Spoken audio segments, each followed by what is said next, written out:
जिस तरह से हरियाणा राजनीति में उथल-पुथल हुआ है, उससे कहीं न कहीं राजनीति में बहुत सारा फ़र्क पड़ने वाला है। आने वाले लोकसभा चुनाव में और विधानसभा चुनाव में जिस तरह से खट्टर की बदली हुई है या उनको सेवानिवृत्त किया गया है, उस लहज़े में और क्या राजनीतिक मायने होंगे, उन पर हमने आज चर्चा कर रहे हैं हम समाज सेवी अशफाक साहब से कि क्या वजह रहेगी और राजनीति में क्या फ़र्क आने वाला है, क्योंकि ये कुछ महीने बाद ही लोकसभा चुनाव है। क्या मानते हैं इस मामले को देखते हैं आप? देखिए, हरियाणा की राजनीति को जब हम बहुत गहराई से देखते हैं और समझने की कोशिश करते हैं, तो पिछले 9 सालों में या 9.5 सालों में जो भारतीय जनता पार्टी की सरकार रही और दोनों टर्म में माननीय मनोहर लाल खट्टर जी मुख्यमंत्री बनाए गए थे, वो एक अच्छे मुख्यमंत्री रहे हैं और वो साबित हुए हैं हरियाणा राज्य के लिए। इस बीच में अब आप देखेंगे कि अब जो राजनीतिक घटनाक्रम हुआ है कि माननीय मुख्यमंत्री को बदल करके माननीय नायब,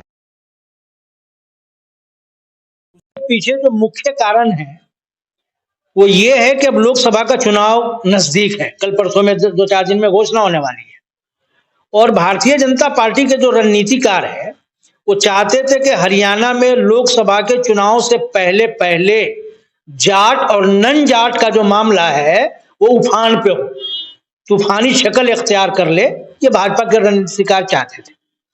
मनोहर लाल खट्टर खुद भी एक शांत स्वभाव के लीडर हैं और जो जिस बिरादरी से आते हैं, पंजाबी बिरादरी से, वो बिरादरी भी कुछ शांत स्वभाव की ही है।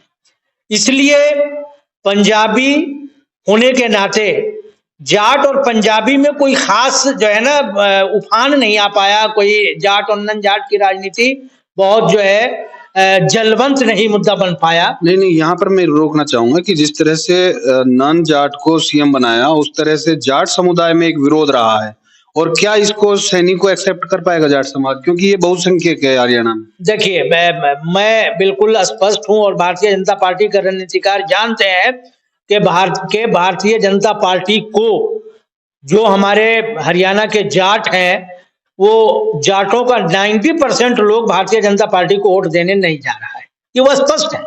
और इसी अस्पष्टता को और धार देने के लिए उन्होंने नायब सिंह सैनी जी को, जो ओबीसी समाज से आते हैं, उनको जो है मुख्यमंत्री बनाने का फैसला किया है। एक बात और आपको याद होगी कि जब जाट आंदोलन चल रहा था रिजर्वेशन को लेकर के, उस समय जो भी बांगर का क्षेत्र है या जाटों का क्षेत्र है, वहां जाट वर्सेस सैनियों के बीच बड़े बड़े हंगामे, यही मैं चाह रहा था। हाँ, बहुत से गांव चले थे। मैं सैनीवाड़ा भी गया था उस समय झगड़े के बाद और देख करके आया था कि किस तरह जाटों और सैनियों के बीच में वहां दंगे हुए थे। यही आने वाले समय में फर्क पड़ेगा राजनीतिक पटल पर जो आएगा, यही फर्क। हाँ, इसी को भारतीय जनता पार्टी के रणनीतिकार और धार देना चाह रहे हैं कि ये धार रहे, ये दुश्मनी फिर से जिंदा हो और जाट और नन जाट की राजनीति उफान पे हो। दूसरी तरफ उन्होंने वो चालाकी आप देख रहे होंगे कि दुष्यंत चौटाला जी को उन्होंने जो है अपने गठबंधन नेस्त नाबूद कर दिया, नेस्त नाबूद किया है। उस नेस्त नाबूद में ये रणनीति है भारतीय जनता पार्टी की कि भाई ये जाट का छोरा है, चुनाव तो लड़ेगा ही, और जब चुनाव लड़ेगा तो 2%, 1%, 1.5%, आधा % जो भी हो, जाट वोट ये लेके आएगा ही अपने पार्टी के लिए। वो भी जो वोट कटेगा तो उसका फायदा इनडायरेक्ट में जो है भारतीय जनता पार्टी को ही होना है। तो ये भी काम उन्होंने किया है। तो ये पूरी रणनीति के तहत जो है इस काम को किया गया है। और आप देखेंगे आज ही जैसे ही माननीय नायब सैनी जी को बनाने का फैसला हुआ है, फिरोजपुर झिरका में हम लोग रहते हैं, फैसला की जैसे ही खबर आई है, यहाँ के तमाम उन इलाकों में जहाँ हमारे सैनी बिरादरी रहते हैं, वहाँ पटाखे बज रहे हैं, ढोल बज रहा है और क्या कहते हैं कि जो है डीजे बज रहा है। तो यही धार चाहती थी भारतीय जनता पार्टी। इसको हम एक और नजरिए से अगर देखें कि जिस तरह से मुसलमानों के प्रति जो अभी दंगे फसाद हुए थे, नूह जो मामला हुआ था, उसमें खुल करके जाट समुदाय, मुसलमान, मेव समाज के साथ, मेवात के साथ खड़ा हुआ था। कहीं ना कहीं जाट समुदाय को अनदेखी तो नहीं कर रहा है भारतीय जनता पार्टी? देखिए, मैं अभी पिछले दिनों 4 मार्च को हम लोग झज्जर में थे और जो उस पूरे जो खाप पंचायतें हैं उसके तमाम लीडर्स वहां आए थे, बैठे थे और गपशप हुआ था, एक प्रोग्राम छोटा सा हुआ था। और उस दिन स्पष्ट था जाटों की तरफ से जो लीडर्स थे उन्होंने ये कहा कि भाई सरकार तो जानबूझकर हमें नजरअंदाज कर ही रही है, लेकिन आप उससे भी 2 कदम आगे चल के कहा था। जो ओपी धनखड़ जो ये इन खाप पंचायतों के हेड हैं, उन्होंने कहा था कि जब हमारी हरियाणा की बेटियां जब धरने पर बैठी थी, पहलवान बेटियां दिल्ली में, तो उनको पहलवान बेटियां नहीं समझा गया, उन्हें हरियाणा की बेटियां नहीं समझा गया, उनको जाट की बेटियां समझा गया।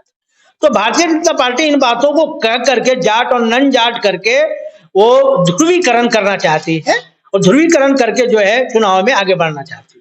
इसका परिणाम तो आने वाले लोकसभा चुनाव पर पड़ेगा। लेकिन यहाँ पर अगर बात करी जाए मेवात की, तो मेवात के लिए खट्टर एक अच्छे और सच्चे नेता साबित हुए हैं। यहाँ पर उनकी किसी तरह की बुराई नहीं है, ऐसा अशफाक जी से समझने में भी आ रहा है, सुनने में भी आ रहा है। और जिस तरह से अगर हम बात करें, यहाँ अभी चंद दिन पहले ही घोषणा करके गए हैं, करोड़ों रुपए मेवात के लिए खट्टर जी दे गए हैं।